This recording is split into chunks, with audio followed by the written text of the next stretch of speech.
नमस्कार दोस्तों, स्वागत है आपका उमंग अकेडमी A to Z में। जी हाँ दोस्तों, बात करें गणित शिक्षा शास्त्र की, बात करते हैं प्रैक्टिस सेट नंबर 7 है। इसके पहले 6 जो है प्रैक्टिस सेट में अपलोड कर चुका हूँ, टॉपिक वाइज आपको कवर करवा रहा हूँ। यहाँ पर बात करेंगे इसमें सामुदायिक गणित पर जो किस प्रकार से अभी तक क्वेश्चन पूछे गए हैं और कौन कौन से क्वेश्चन पूछे जा सकते हैं, वो सब इसमें क्वेश्चन कराऊंगा आपको। जो पिछले साल में पूछे गए हैं वो भी इसमें इंक्लूड किए गए हैं और जो भी पूछे जा सकते हैं वो सब इसमें क्वेश्चन इंक्लूड रहेंगे। आपसे रिक्वेस्ट है कि वीडियो में अंत तक बने रहिए। वीडियो पसंद आया तो लाइक जरूर कर दें और आपसे एक क्वेश्चन पूछा जाएगा तो उसको आंसर आप कमेंट बॉक्स में कमेंट करके जरूर बताइए क्या होगा इसका सही आंसर। अब यहाँ पर देखेंगे क्वेश्चन किस प्रकार से पूछे जाते हैं। यहाँ पर पहला क्वेश्चन दिया हुआ है, कक्षा में एक छात्र बोलने में कठिनाई महसूस करता है, स्वयं की अभिव्यक्ति के लिए आप उसे कैसे प्रोत्साहित करेंगे। तो किस प्रकार से प्रोत्साहित करेंगे यदि एक छात्र क्या है कठिनाई महसूस करता है बोलने में। परिचर्चा का आयोजन करके, ऐसे खेलों का आयोजन करके जिसमें बच्चे बोलना पसंद करेंगे, जो स्वयं की अभिव्यक्ति अच्छे ढंग से करें उसे अधिक अंक देकर, बच्चों को कक्षा की गतिविधियों में भाग लेने के लिए। तो किस प्रकार से प्रोत्साहित करेंगे। दूसरा, ऐसे खेलों का आयोजन करेंगे जिसमें बच्चे बोलना पसंद करेंगे। तो इस प्रकार से इसका सही जवाब होगा दूसरा। इसी प्रकार से दूसरा क्वेश्चन देखिए। दूसरा क्वेश्चन क्या कहता है, कक्षा 4 के विद्यार्थियों को यह समझाने के लिए कि शेष हमेशा विभाजक से कम होता है, उचित उपागम है। कौन सा है। श्यामपट्ट पर विभाजन करने वाले बहुत सारे सवाल करना और दिखाना कि हर बार शेष विभाजक से कम है। अनेक बार विद्यार्थियों को मौखिक रूप से स्पष्ट करना, विभाजन वाले सवालों को मिश्रित भिन्नों के रूप में निरूपित करना और यह स्पष्ट करना कि भिन्न का अंश शेष है। वस्तुओं को विभाजित करके विभाजन के गुणों से समूहीकृत करना और प्रदर्शित करना कि वस्तुओं की संख्या जो समूह में नहीं है विभाजक से कम है। तो इसका सही जवाब क्या होगा। इसका सही जवाब होगा चौथा। पहली बात आपको ये याद रखना है कि जब आपको कुछ पता ना हो, कन्फ्यूजन हो एक दो ऑप्शन में, तो सबसे बड़ा वाला ऑप्शन आपको चुन लेना है। और मोस्टली आपको जो जीवन से संबंधित या फिर जो भी समूह यहाँ पर समूह दिया हुआ है, समूह पॉजिटिव वर्ड होता है। आपको दैनिक जीवन उपयोगी हो या फिर समाज में उपयोगी हो, अभिव्यक्ति हो, तो वो सब क्या है इसमें बहुत ही इंपॉर्टेंट फैक्ट होते हैं पॉजिटिव वर्ड के रूप में। तो इसमें समूह दिया हुआ है तो समूह वर्ड जिसमें आपको मिल जाएगा तो वो पॉजिटिव रूप से समूहीकृत करना, यहाँ पर आपको दिख रहा है समूहीकृत करना है या सामूहिक प्रतियोगिता करवानी है, सामूहिक वार्ता करवानी है। तो इस प्रकार से इसका सही जवाब हो जाएगा कौन सा, चौथा। नेक्स्ट क्वेश्चन दिया है, विद्यालय पाठ्यक्रम में गणित का महत्व होता है। कैसे होता है। बच्चों को सामाजिक गतिविधियों में सक्रिय भूमिका निभाने में सक्षम बनाता है, बच्चों में नैतिक मूल्यों का विकास करना या फिर बच्चों के बौद्धिक स्तर का विकास करना या फिर उपरोक्त सभी। तो विद्यालय पाठ्यक्रम में जो गणित का महत्व होता है वो किस प्रकार से होता है। तो इसका जो सही जवाब होगा वो होगा चौथा। सभी इस प्रकार के जो भी गणित का जो पाठ्यक्रम होता है ये महत्व होता है कि जो भी बच्चे होते हैं सामाजिक गतिविधि में सक्रिय भूमिका निभा सके, नैतिक मूल्यों का विकास हो सके, बौद्धिक स्तर से भी उसका विकास हो सके, तार्किक भी हो सके। तो इस उपरोक्त सभी इसका क्या हो जाएगा, सही हो जाएगा। नेक्स्ट क्वेश्चन है, गणित शिक्षण का महत्व है। गणित शिक्षण का महत्व है विज्ञान में है, समुदाय में है, सिद्धांत एवं तर्क में है या फिर उपरोक्त सभी में है। तो गणित शिक्षण का जो महत्व है विज्ञान में भी आप देखते हैं उपयोग किया जाता है, समुदाय में तो उपयोग किया ही जाता है, सिद्धांत एवं तर्क में भी इसका उपयोग किया जाता है क्योंकि गणित की जो भाषा है वो कैसी है, तार्किक है। तो चौथा ऑप्शन क्या हो जाएगा, इसका सही हो जाएगा उपरोक्त सभी, इसका सही आंसर हो जाएगा। नेक्स्ट क्वेश्चन देखते हैं। नेक्स्ट क्वेश्चन दिया हुआ आदर्श, क्या दिया हुआ, आदर्श शिक्षा वह शिक्षा है जो बालक को खालिस्तान के लिए योग्य नागरिक बनाने में सहायता प्रदान करती है, पाठ्यपुस्तक के लिए, समाज के लिए, सहायक सामग्री के रूप में या फिर ये सभी।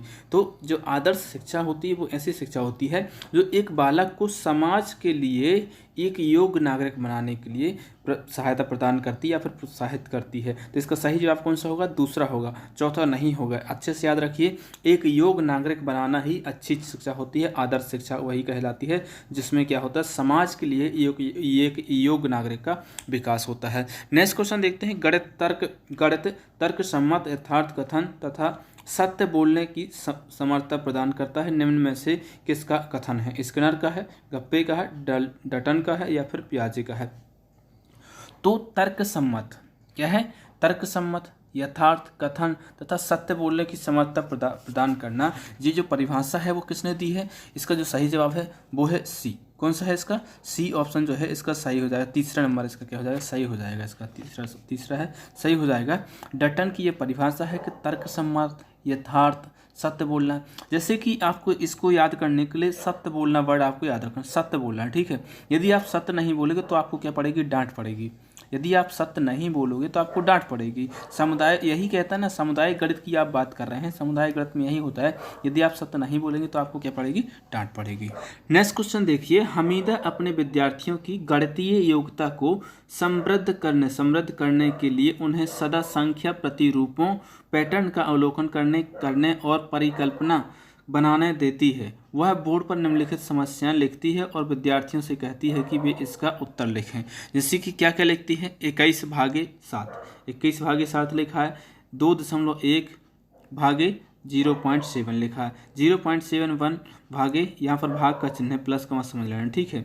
0.07, 0.021 भागे 0.007 बराबर में यहाँ पर आपको संख्या लिखनी है, ठीक है। तो इस प्रकार से लिखती है, ठीक है। वह प्रश्नों को सेट के माध्यम से यह चाहती है कि विद्यार्थी यह अवलोकन कर सके।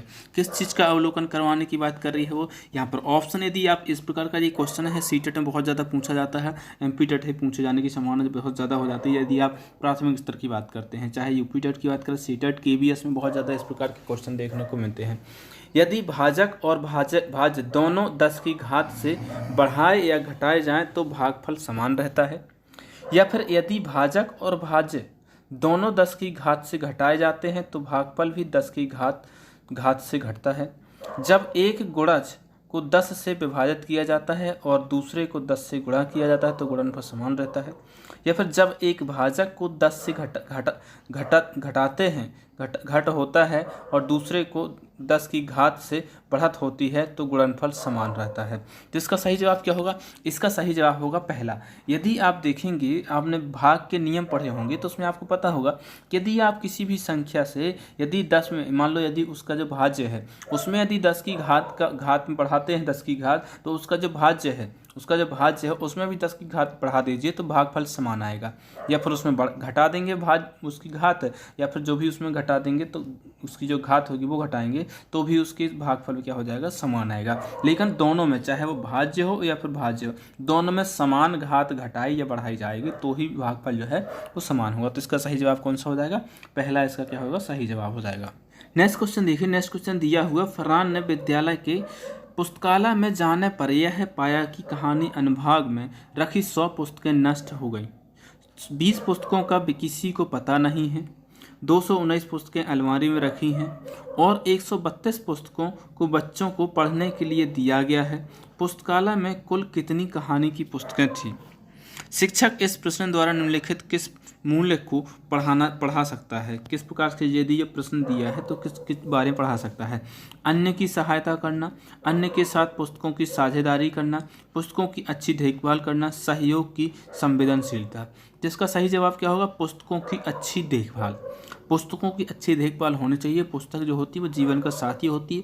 जो पढ़ते हैं, जिनको पढ़ने में रुचि होती है, वो एक किसी भी तरह की बुक हो वो पढ़ने से चूकते नहीं हैं।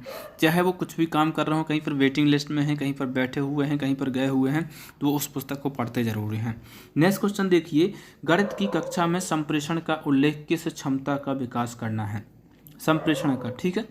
दंड आरेख, बार ग्राफ को देखकर आंखों का अर्थ लगाना, कक्षा में पूछे गए प्रश्नों का तुरंत उत्तर देना, गणित की समस्या पर दूसरों के विचारों का खंडन करना, गणितीय विचार को सुव्यवस्थित, संचित और स्पष्ट करना। क्या? सुव्यवस्थित, स्पष्ट करना। तो इसका सही जवाब क्या होगा? इसका जो सही जवाब होना चाहिए वो होना चाहिए कौन सा?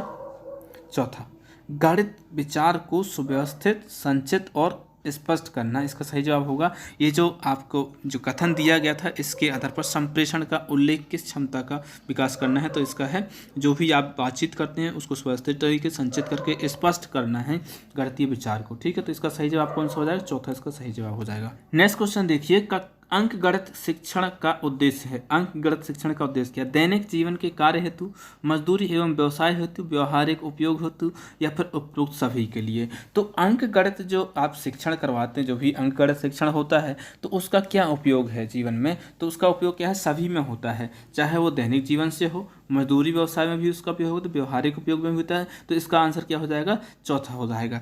नेक्स्ट क्वेश्चन है, गणित की सर्वप्रथम विकसित शाखा है, मतलब गणित की सबसे पहले कौन सी शाखा विकसित की गई थी?